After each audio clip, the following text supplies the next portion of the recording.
It's the battle for the Paul Bunyan Trophy. Who's taking it home this year?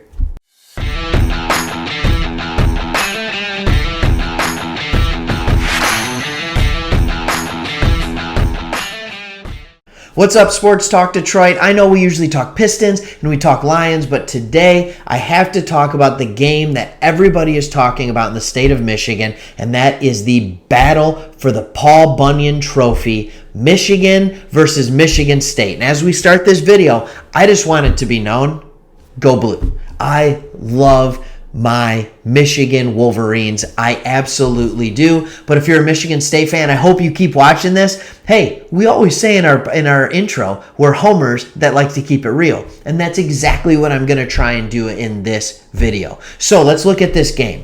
First, both teams have a lot to prove. I know Jim Harbaugh, after the Northwestern game last week, said it's going to be like the Super Bowl here in Michigan for this next week. He knows the energy. He knows how important this game is for both teams. But it also is a lot to prove for both teams because while both come into the game at 7-0, both have a lot to prove.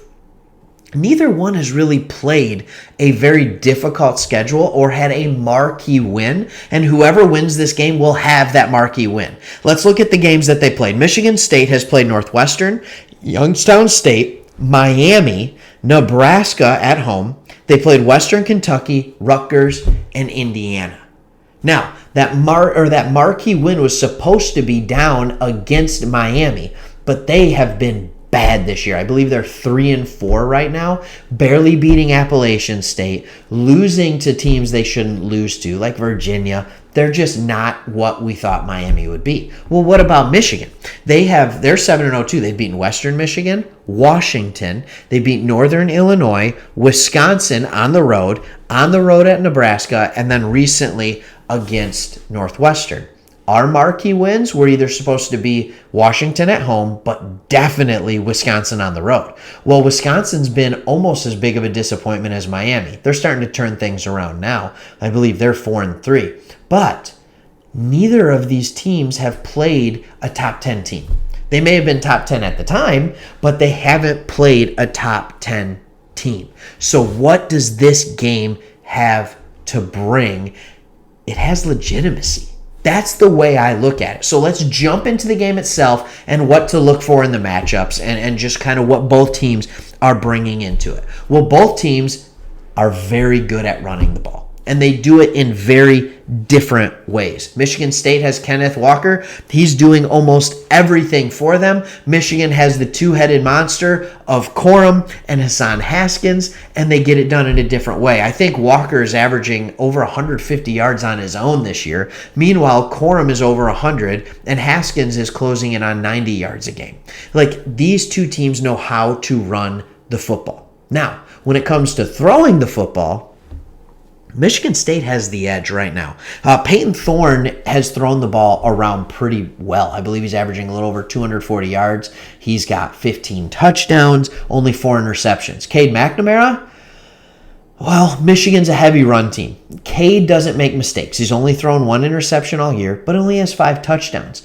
They have used him very, very carefully, and the pass game for Michigan has been modest at best. Now, you got to remember, I've watched bits and parts of Michigan State games, and I follow what they're doing, but I've watched every second of every Michigan game. So I'm going to give you better insight on the Michigan side of things, and I'm going to tell you right now, Michigan does have a slight advantage on the defensive side of the ball. Michigan's defense has been balling out this year, and that's not to say Michigan State's defense has been bad.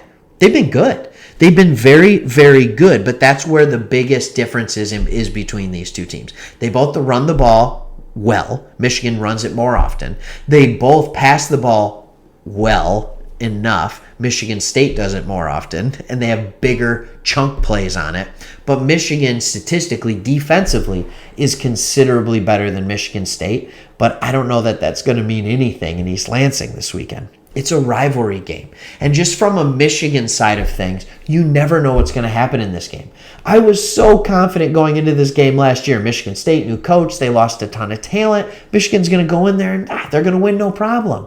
Then Michigan State realizes, oh, you're going to play one-on-one coverage on the outside all game? All right, we'll just keep chucking it deep. We'll keep chucking it deep. Don Brown's gone.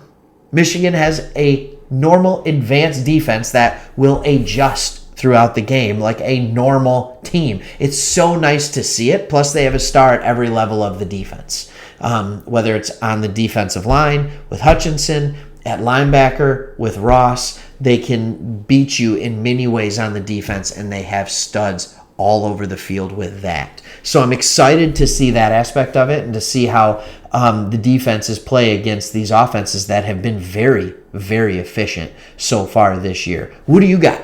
You Sparty? You Wolverine? What are you looking at? I'm so excited. I'm really excited, honestly, to bring Michigan content to the Sports Talk Detroit channel. If you want more Michigan content, maybe a little Michigan State. But if you want me to talk more about Michigan, I would love to preview the basketball team coming up this year.